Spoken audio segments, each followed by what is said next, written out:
Maravillas de Europa.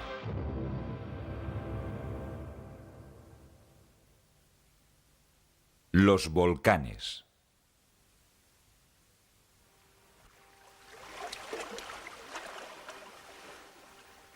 Al este del Mediterráneo, en el centro del mar Egeo, las costas son bendecidas por los dioses. El mar es claro, templado, y gracias a la brisa, el sol se hace soportable. 2000 años antes de Cristo, en la isla de Strongili, la vida era placentera.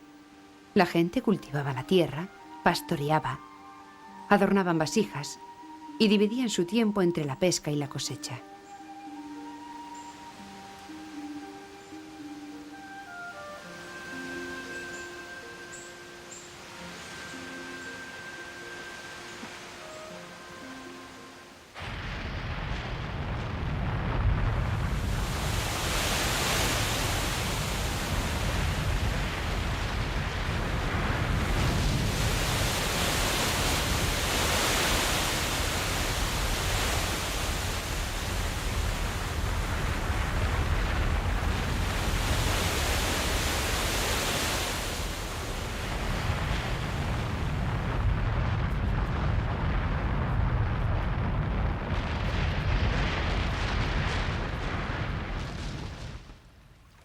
El fenómeno fue extremadamente violento, probablemente el mayor cataclismo de nuestra historia. Hoy es posible reconstruir lo que ocurrió hace 3500 años en esta pequeña isla de las Cíclades. Todo comenzó con una tremenda serie de erupciones que sacudieron el cono del volcán en el corazón de la isla. El volcán arrojó toda la lava que guardaba en su interior, convirtiéndose en una enorme cámara vacía. La catástrofe alcanzó su punto álgido cuando el techo de la cámara se hundió. La isla fue enteramente horadada en su centro y el océano penetró en el agujero de aproximadamente 12 kilómetros de diámetro.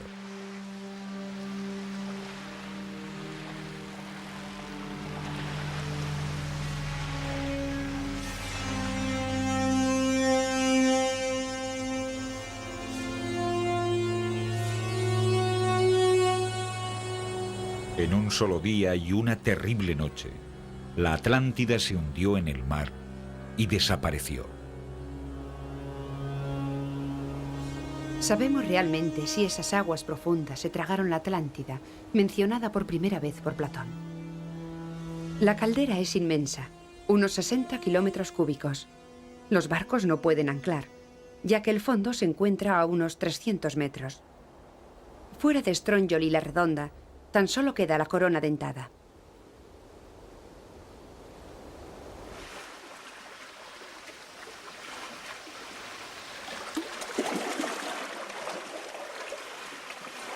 Las piedras pómez que fueron encontradas en las islas cercanas e incluso lejos del centro del cataclismo nos dan una idea de la magnitud de la catástrofe.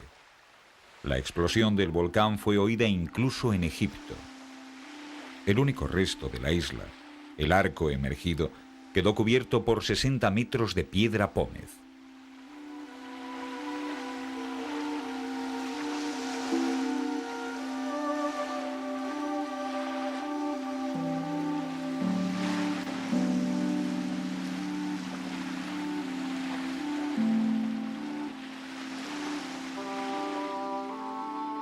La isla es una gran masa de lava. Su suelo no es la corteza terrestre. Es un material grueso y líquido que surge de las profundidades de la tierra y se seca como la sangre de una herida sobre la piel, roja, marrón y negra. Tras la tragedia retornó la paz, y en lo alto de los acantilados se construyó una nueva ciudad parecida a los pueblos actuales de la isla. Se llamó Caliste, nombre fenicio que significa la Bella. Desfigurada, ganó en misterio, en encanto. Posteriormente, Teras fundó aquí una colonia llamada Fira. Hoy es denominada Santorín, en otras palabras, Santa Irene.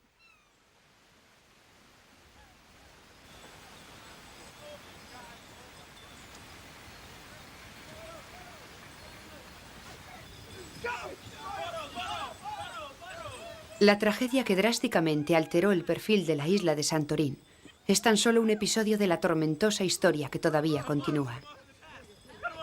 Durante los siglos XVI y XVIII, dos volcanes planos y rectangulares surgieron en mitad de la caldera, Micra y Nea Kameni.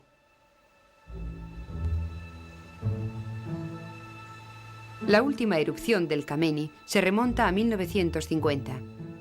Más recientemente, el 9 de julio de 1956, un terremoto sacudió el archipiélago durante más de 40 segundos, en el que perecieron 50 personas.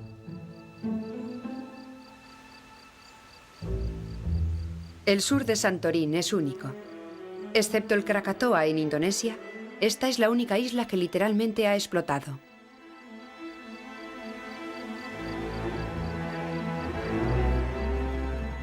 El fenómeno del nacimiento de un volcán en el mar es relativamente común, aunque en ocasiones cause incidentes diplomáticos.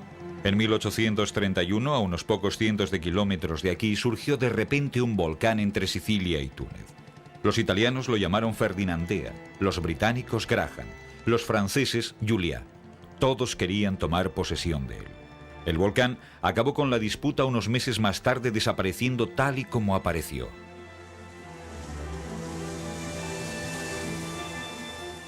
El 14 de noviembre de 1963, en un mar mucho más frío, los pescadores islandeses vieron cómo una nueva tierra se alzaba ante sus ojos. La isla de Shirley nació una noche al sur de la costa islandesa. No hubo aviso de erupción. No se registró terremoto alguno. Tan solo un ligero olor a sulfuro había llegado a Islandia 3 días antes.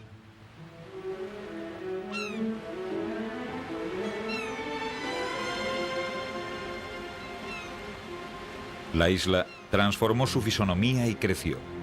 Su perfil cambió con las erupciones que esporádicamente llenaron de rocas durante más de 3 años el cráter Surter. En menos de 2 años, tras la aparición del volcán, los investigadores encontraron los primeros signos de vida vegetal: el desarrollo de las semillas arrastradas por el viento y las aves. A partir de este momento, Surtsey perteneció al archipiélago de Vestman. Surtsey es, por su tamaño, la segunda de este grupo de islas surgidas de erupciones submarinas, siendo Heimaey la más grande.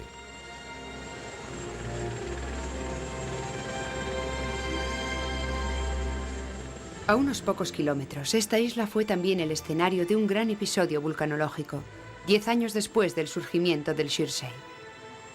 Aquí, la noche del 23 de enero de 1973 se recordará para siempre. El Helgafelle, la montaña sagrada, un volcán que todo el mundo creía extinguido, de repente se abrió. A lo largo de 10 kilómetros, 20 surtidores de lava se pusieron en acción. La ciudad se vio amenazada por el lanzamiento de las bombas volcánicas y de materiales en fusión que se elevaban a varios cientos de metros. Durante la erupción nació un nuevo volcán, bautizado como Elfell. Su flujo era muy abundante. Millones de metros cúbicos de lava llovieron sobre la isla de Heimaey, que debido a esta circunstancia creció algo más de 1 kilómetro cuadrado. La erupción duró 5 meses. La lava y cenizas arrojadas por el Elfell enterró gran parte de la ciudad.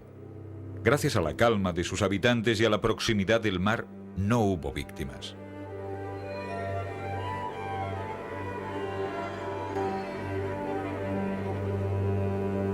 La isla fue completamente reconstruida.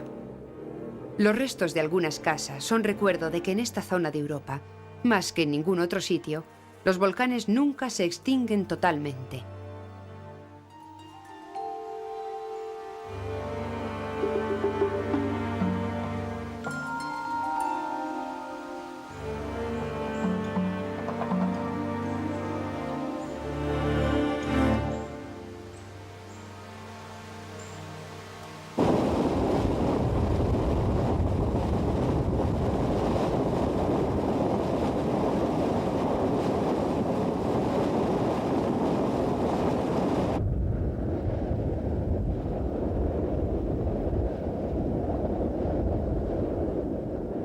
Estos fenómenos, que pueden ser observados en toda Islandia, son las manifestaciones constantes y los signos visibles de una actividad volcánica omnipresente y siempre activa.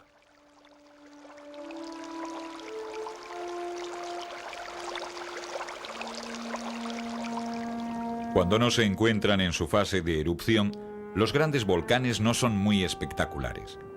La mayoría de ellos se encuentran bajo nieve y hielo, y es fácil confundirlos con montañas o glaciares. Aquí, las formaciones volcánicas más grandes son volcanes bajo glaciares, permanentemente cubiertos por miles de toneladas de hielo. Sin embargo, hasta el más despistado se sorprende. Islandia nos muestra su origen en su perfil y en sus colores. Esta tierra de hielo es también una tierra de fuego. Esta isla de 100.000 kilómetros cuadrados posee la singularidad de estar compuesta exclusivamente por rocas volcánicas. En realidad, Islandia está formada por una hilera de volcanes que han surgido en pleno océano Atlántico. Un paraíso para los estudiosos de los volcanes, un paso obligado para descifrar su historia y la del planeta. Pero la vulcanología es una ciencia que se encuentra en sus inicios, y para los investigadores del viejo continente, Islandia parece estar muy lejos.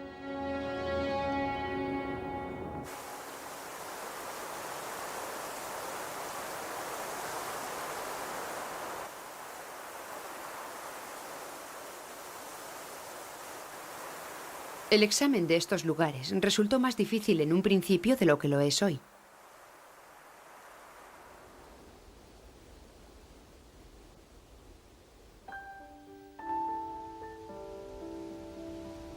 En Francia, estos conos y cúpulas, en el corazón de la región de Auvergne, son confundidos con minas de carbón o con gigantescos hornos de las fraguas romanas.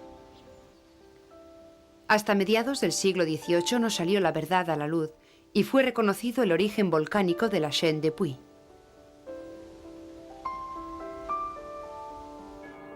En 1751, Jean-Étienne Guettard, famoso doctor en medicina y mineralogista, viajó a la zona central de Francia. En su viaje, pudo darse cuenta de que la gente solía usar una piedra negra y porosa, que le recordaba las muestras de lava del monte Vesubio, que él había observado en las colecciones del duque de Orleans.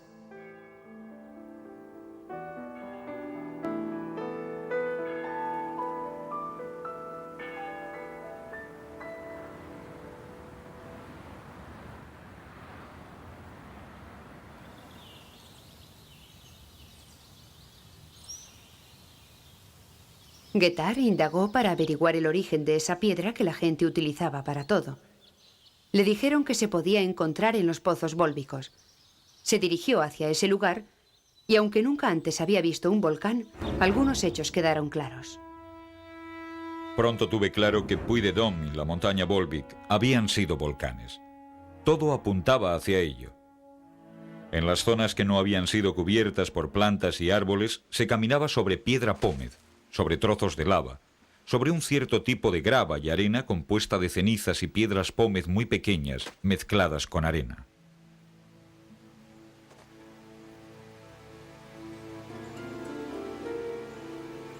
En el Puy de la Vache, bombas volcánicas, a veces intactas, nos permiten imaginar la violencia de las erupciones que sacudieron esta región hace menos de 10.000 años.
La cordillera de los Puys es considerada uno de los sistemas montañosos volcánicos más bellos de Europa. En una franja de 5 kilómetros de anchura por 50 de largo se agrupan 90 volcanes.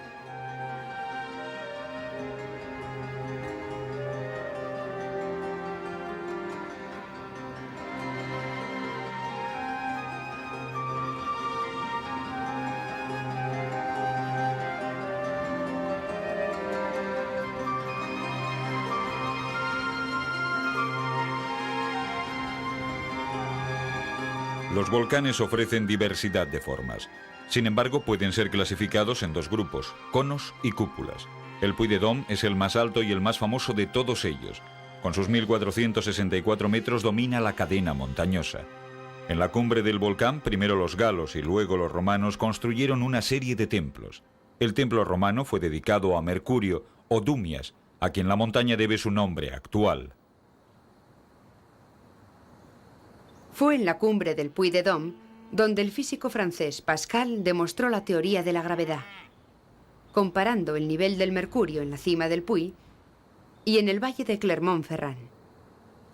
La cadena de los Puys posee tan solo 8 cúpulas y la mayoría de las cimas son conos de tipo estramboliano. El Puy de Dôme es uno de los más notables y presenta la particularidad de estar constituido por 2 cráteres engarzados. El Puy de Pariou es a veces denominado el Vesubio de Auvergne. Leopold von Buch, el más famoso geólogo del siglo XIX, quedó impresionado por su elegante silueta, considerándola un modelo de volcán. Von Buch tenía auténtica pasión por estas montañas de Auvergne y no dudó en escribir: Si deseas ver volcanes, acude a Clermont-Ferrand, antes que al Etna o al Vesubio.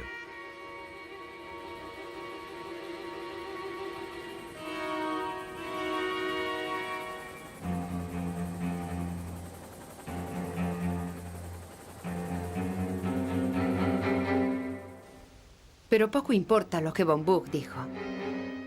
Como hace 20 siglos, las uvas de Lágrima Christi se tragan el sol de la bahía de Nápoles, y el gran volcán que las cobija sigue siendo el más visitado del mundo.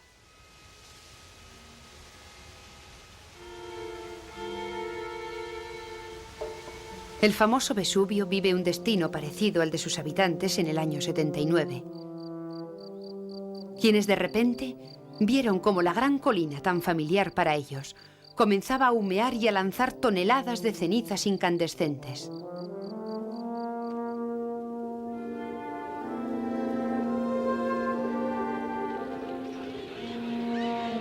Más tarde, el historiador romano Plinio el Joven describió estos momentos infernales en una de sus cartas a Tácito.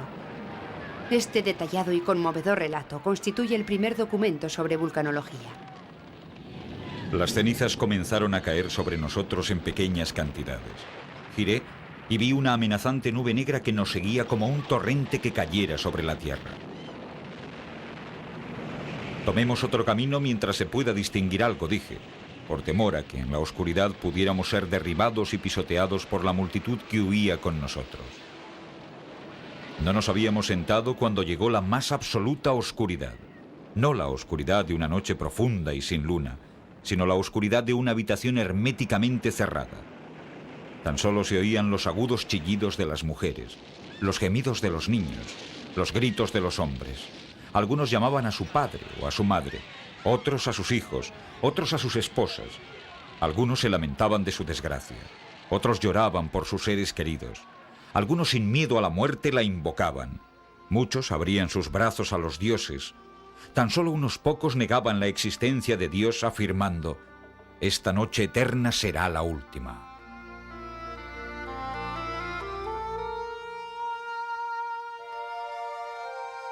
La erupción duró 3 días.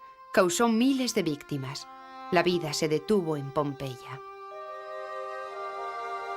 Pasaron 1500 años antes de que se hallaran los primeros vestigios de esta ciudad. Las excavaciones comenzaron 200 años más tarde. Cuando Pompeya fue liberada del manto de cenizas, se descubrió la ciudad tal y como era antes de la gran erupción. En algo más de 1 kilómetro cuadrado, Pompeya era una ciudad viva y agradable, con 20.000 habitantes.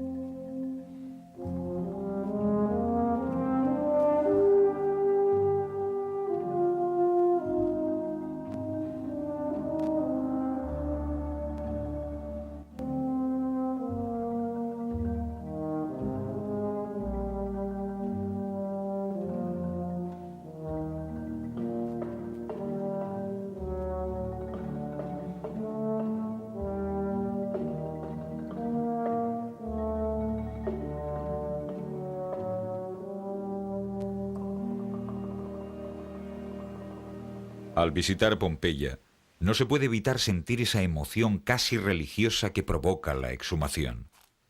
La vida de la antigua ciudad parece increíblemente cercana.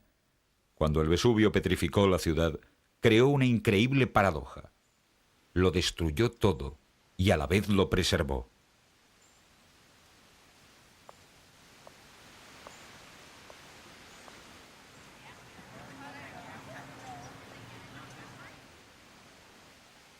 Durante la explosión, la pequeña ciudad de Herculanio sufrió el mismo destino. Pero en este caso, la ciudad no desapareció bajo las cenizas, sino que fue inundada por un río de barro. Lluvias torrenciales barrieron las cenizas que se habían acumulado en el centro del volcán. Auténticos ríos de barro incandescente descendían por las laderas del Vesubio en dirección al valle, barriendo todo a su paso: árboles, columnas, estancias, edificaciones. Algunas casas quedaron totalmente inundadas por el lodo, que se filtraba incluso a través de la grieta más pequeña. De los 5.000 habitantes de Herculanio, solo unos pocos escaparon a tiempo. Cuando el barro se secó, se transformó en un material duro que hubo de ser roto para descubrir la ciudad. Importantes restos arqueológicos se encuentran aún enterrados, pero su extracción resulta difícil, ya que las nuevas edificaciones se encuentran justo encima.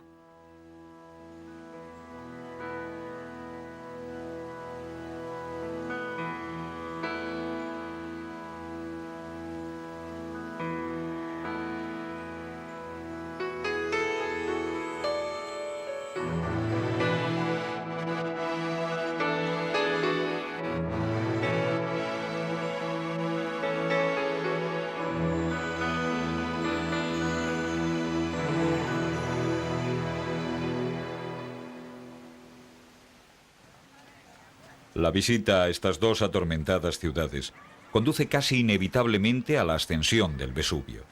Ya a comienzos del siglo XIX se organizaban visitas turísticas.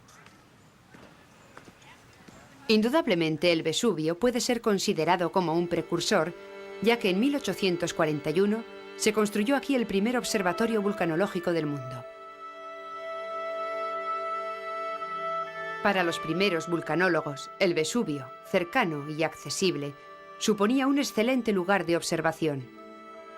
Posteriormente, algunos hombres de letras se interesaron romántica y apasionadamente por esta montaña de fuego. Goethe, Byron, Lamartine, Chateaubriand ascendieron hasta su cráter. El 5 de enero de 1804, Chateaubriand escribió: He salido de Nápoles a las 7 de la mañana y ahora me encuentro en Portici. El sol se ha librado de las brumas matinales. Camino acompañado por un guía que me conduce al cráter y contamos con una mula para cada uno. Estamos en el buen camino. Puedo ver una tierra quemada, vides desnudas mezcladas con pinos en forma de sombrilla, algunos arbustos de aloes, muchos cantos rodados, pero ni un solo pájaro. La lava, expulsada como la escoria de la forja, nos muestra una espuma blanca y seca. El color predominante del abismo es negro como el carbón. Ahora me doy cuenta que varios metros bajo mis pies existe un abismo de fuego. Imagino al volcán abriéndose y lanzándome al aire junto a estos trozos de mármol.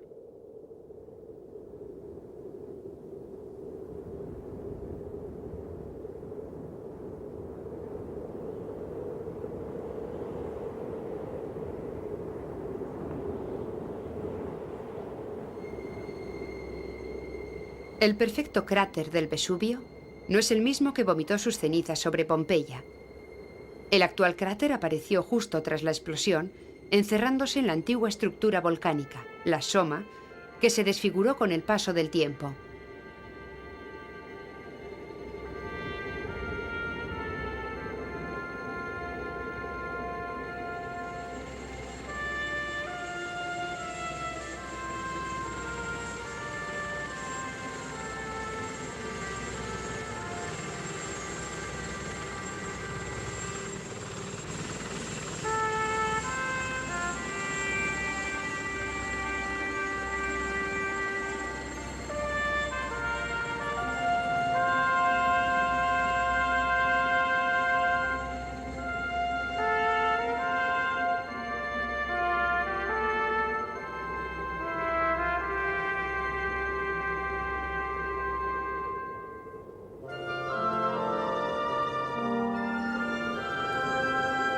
El cráter del Vesubio alcanza los 1.281 metros en su punto más alto.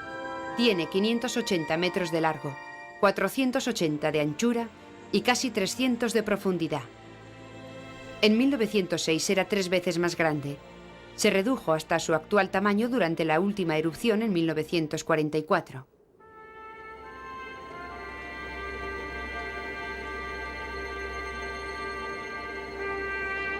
Hoy el volcán está extinguido o tan solo dormido. ¿Quién sabe? De cualquier forma, es el volcán más visitado del mundo.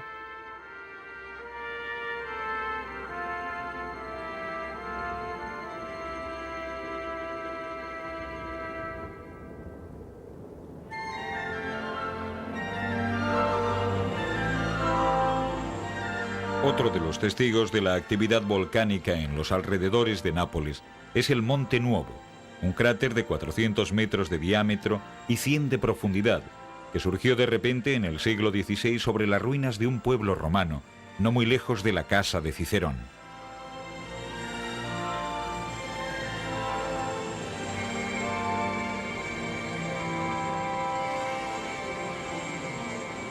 A 5 kilómetros del Monte Nuovo, otro famoso lugar volcánico, el Solfatara, con blancas rocas de ceniza y piedra pómez. Campos de fumarolas y pozos de barro hirviendo dan vida a este cráter insólito que pertenece a un grupo de volcanes conocido como los Campos Flegreos.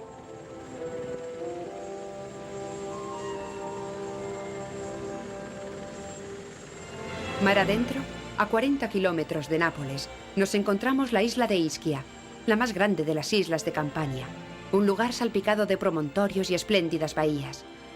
Plagada de antiguos cráteres, hace algunos siglos el olor a sulfuro dio paso al aroma de los pinos y a las plantas exóticas.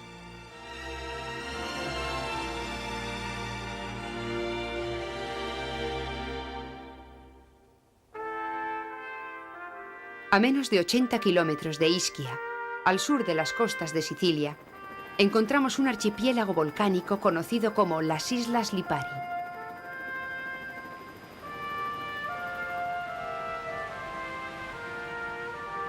De acuerdo con la leyenda, en la antigüedad existía un continente, Tirrenia, que fue tragado por violentos temblores de tierra. Hoy el archipiélago está formado por 7 islas de un exquisito encanto. La mitad de ellas duermen profundamente, pero al menos en 3 de ellas hay indicios de actividad volcánica. Lipari es la isla más grande del archipiélago. Observando su agradable y pacífico paisaje, se podría pensar que a pesar de su origen volcánico no ha sufrido erupción alguna en mucho tiempo. Realmente, los cráteres dormidos desde el siglo VI parecen estar destinados a permanecer así para siempre.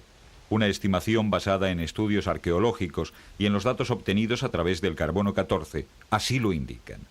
Esta fecha está apoyada también por la leyenda. Un eremita que vivía en la isla de Lipari en el año 550 expulsaba demonios de fuego de los cráteres de piedra pómez y obsidiana. No lejos de Foggia Vecchia y el Monte Pilato es posible observar flujos de obsidiana.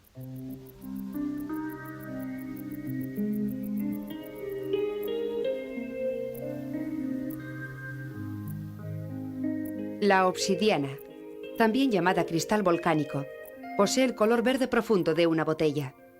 Es el tipo de lava que sufrió un enfriamiento inmediato y por lo tanto no contiene ningún cristal, solamente sílice. Durante mucho tiempo el hombre prehistórico se benefició de las características de la obsidiana para fabricar herramientas afiladas. En el Neolítico, los objetos fabricados con obsidiana de Lipari eran habituales en toda la cuenca mediterránea. La piedra pómez es tan blanca y ligera como la obsidiana oscura y sólida. Tan ligera que flota en el agua y puede ser encontrada en toda la costa de las Islas Eolias, incluso en las playas de Sicilia y del sur de Italia. El desaparecido vulcanólogo Maurice Krafft la describió como un tipo de espuma de lava.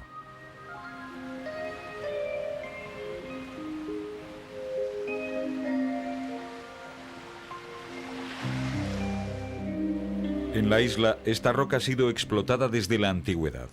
Los romanos la utilizaron en la construcción del Coliseo y en las edificaciones de Pompeya. Hoy es uno de los componentes de la pasta dentífrica. En la isla de Lipari, en un área de 8 kilómetros cuadrados, varios miles de obreros extrajeron piedra pómez de una capa de 200 metros de altura.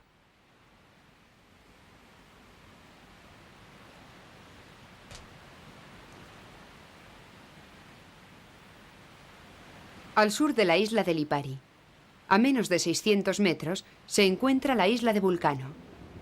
Separadas tan solo por un canal poco profundo, son dos mundos completamente diferentes. Una es vulcanológicamente activa, la otra permanece dormida.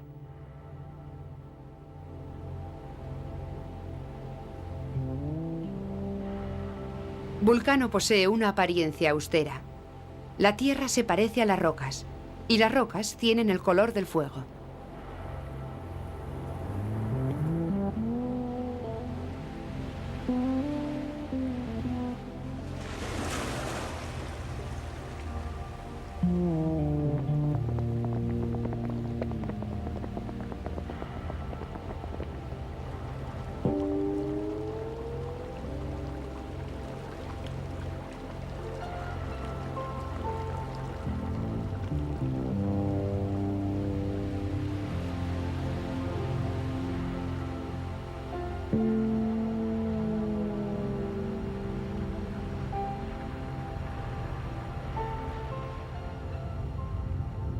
A lo largo de sus casi 20 kilómetros cuadrados, Vulcano demuestra continuamente que se encuentra activo. Cuando nos aproximamos al cráter de la fosa, el olor a sulfuro dota a esta exhibición de credibilidad.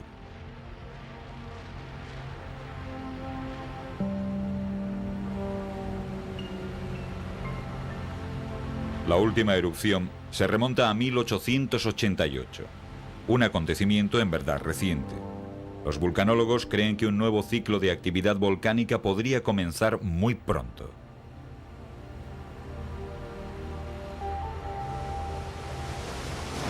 Para aproximarse sin riesgo al único volcán europeo permanente, es necesario dirigirse a la zona norte del archipiélago de las Eolias.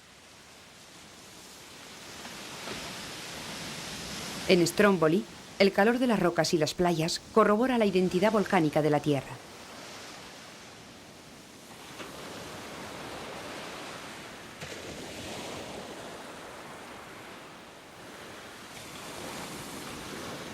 En la zona noroeste de la isla, una espléndida masa de 43 metros de alto, el monte Strombolicchio, domina el mar Mediterráneo. Es el cuello, el testigo de la formación lateral del cono del volcán. El monte Stromboli es un modelo de volcán. Su cono es perfecto y a ello debe su nombre, que deriva de una antigua palabra que significa peonza.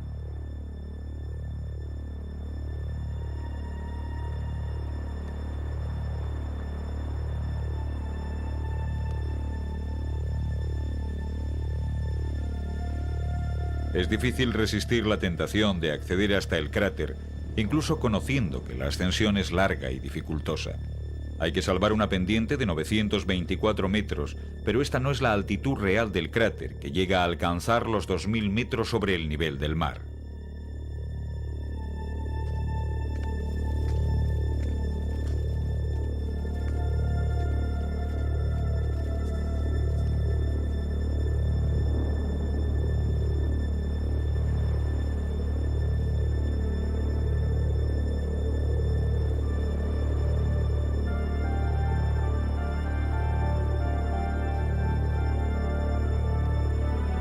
Una vez en el cráter, no se puede disfrutar de la vista, ya que la niebla y el humo empujados por el viento no nos permiten observar la expulsión de cenizas y fragmentos de lava que las 5 bocas del volcán arrojan.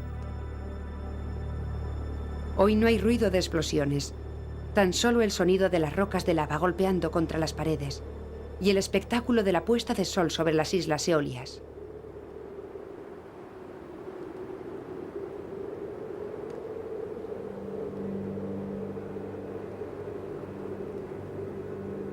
«100 kilómetros al sur encontramos una tierra excepcional, Sicilia.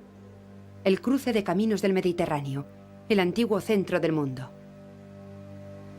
Trinacria, la tierra triangular.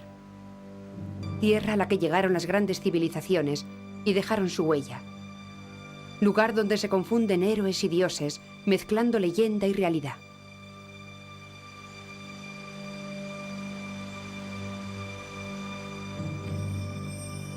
La Plaza Armerina es una antigua ciudad romana, famosa por la calidad de sus mosaicos.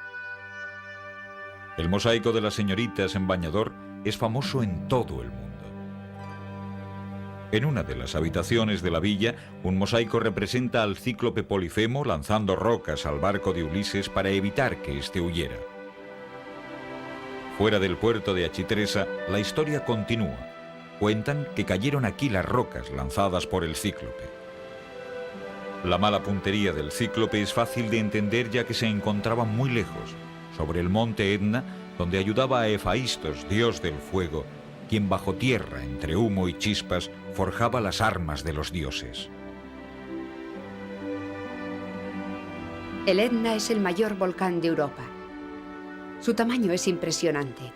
48 kilómetros de norte a sur, 30 de este a oeste. Un volumen estimado en 600 kilómetros cúbicos. Su impresionante masa puede ser admirada desde cualquier lugar de Sicilia.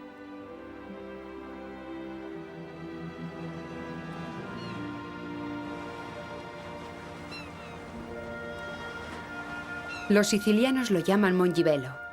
En otras palabras, la montaña entre las montañas. Realmente es una montaña. Alcanza los 3.350 metros en su cima y está cubierto por una gruesa capa de nieve durante el invierno y la primavera.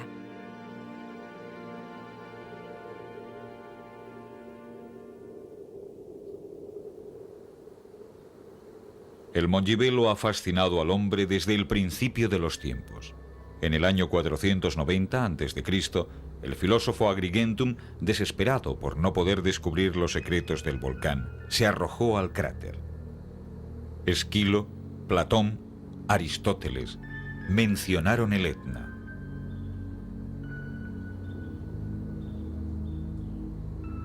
A lo largo de la historia, los periodos de reposo absoluto del volcán son muy extraños. Mantiene una media de 15 erupciones por siglo. Esto explica la amenaza que representa y por qué también le denominan la víbora.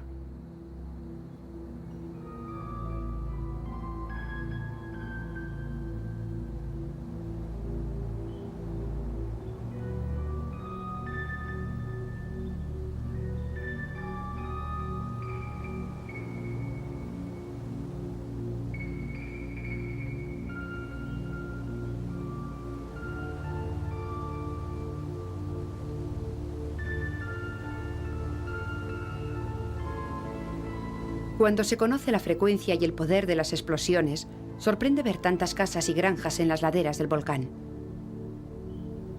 Pero no olvidemos que estos terrenos de lava son increíblemente fértiles y que esto en la árida tierra siciliana es un don divino.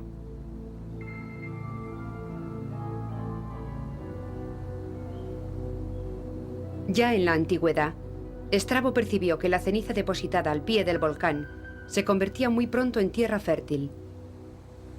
Las raíces de las zonas cubiertas por cenizas engordan los rebaños de una forma espectacular.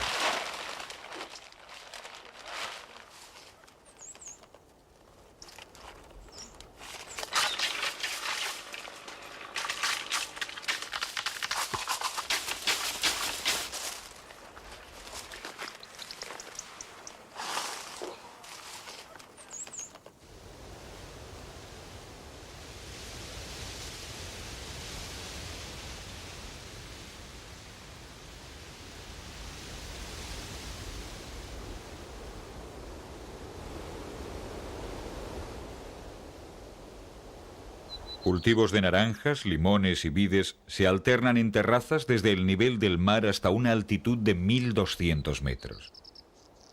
El vino que allí se produce posee un fuerte sabor a sulfuro.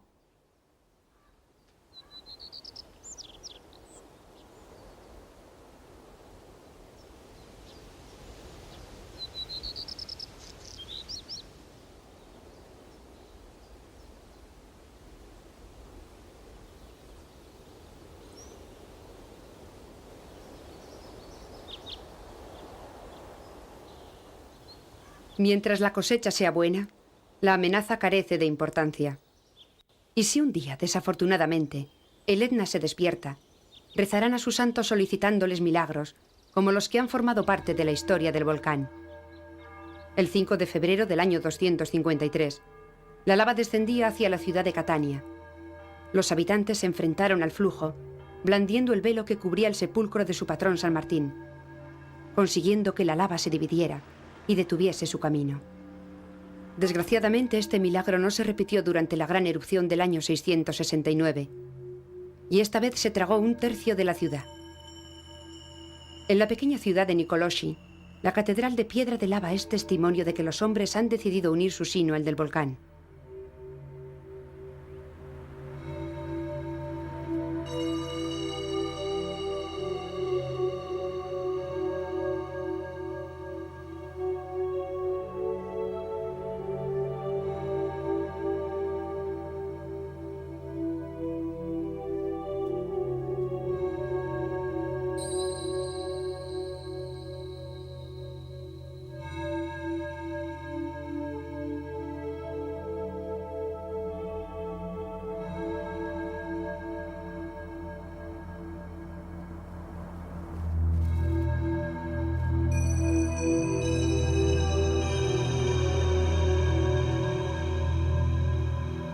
La lava es parte de sus casas.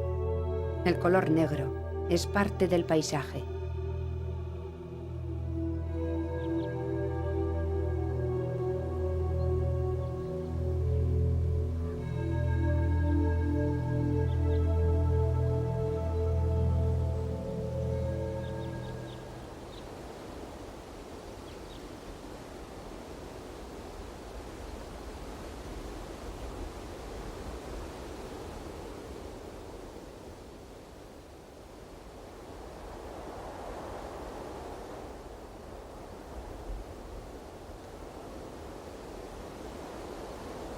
Es curioso que la mayoría de la gente que pierde hoy su vida en el Etna muera a causa del mal tiempo y no por las erupciones.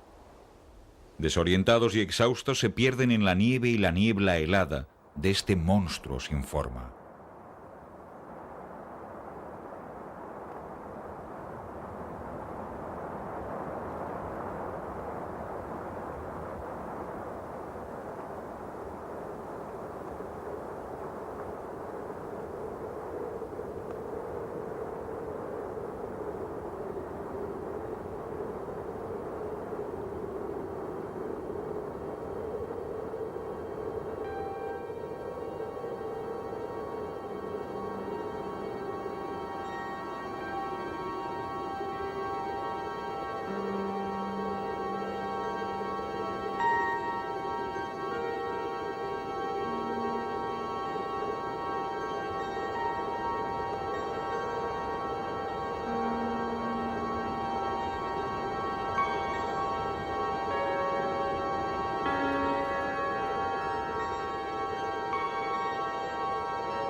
La lava fluye con su característico sonido de cristales rotos. Los especialistas han clasificado al Etna como un volcán efusivo. La viscosidad de la lava determina su velocidad.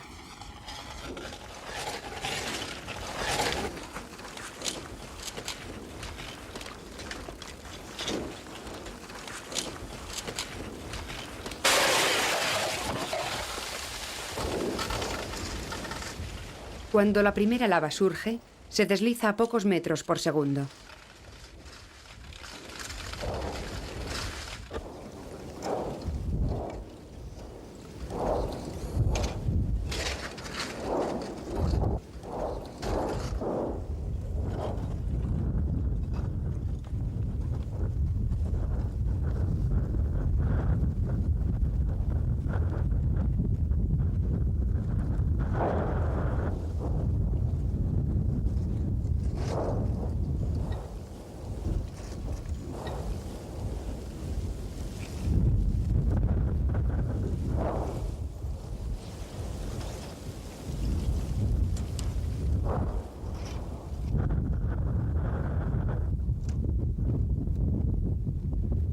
12 kilómetros más abajo, la temperatura de la lava se encuentra aún por encima de los 1000 grados centígrados.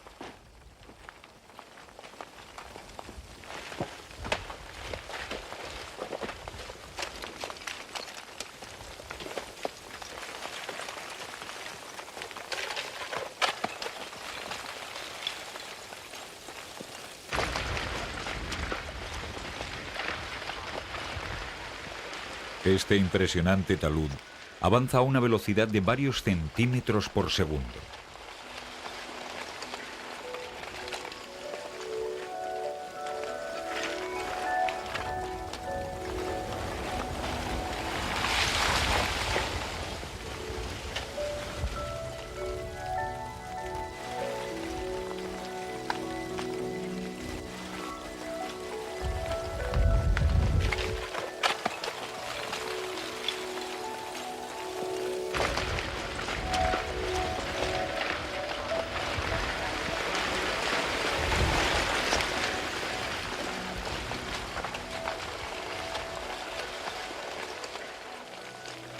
El destino de los árboles condenados por la lava resulta patético.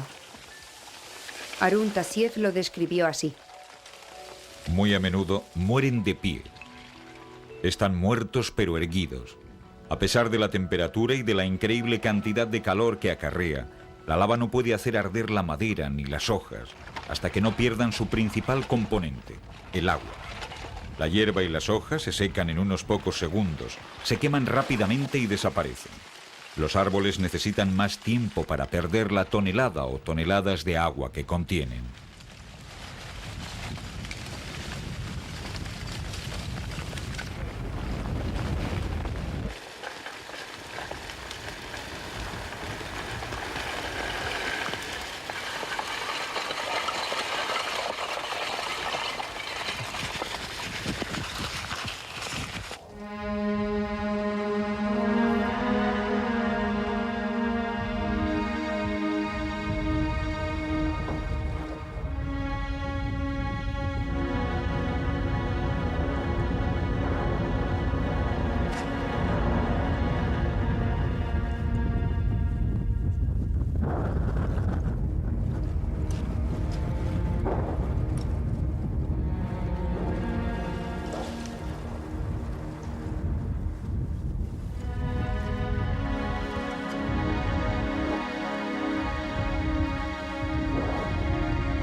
En el siglo I a.C., Virgilio fue testigo del mismo fenómeno.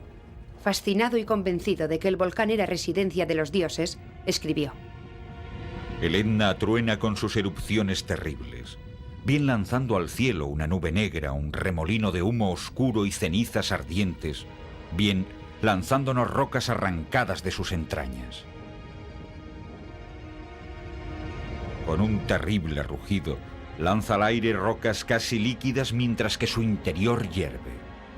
El gigante Etna exhala la llama de sus hornos abiertos, y cada vez que se nos muestra exhausto, Trinacria se estremece en un largo susurro.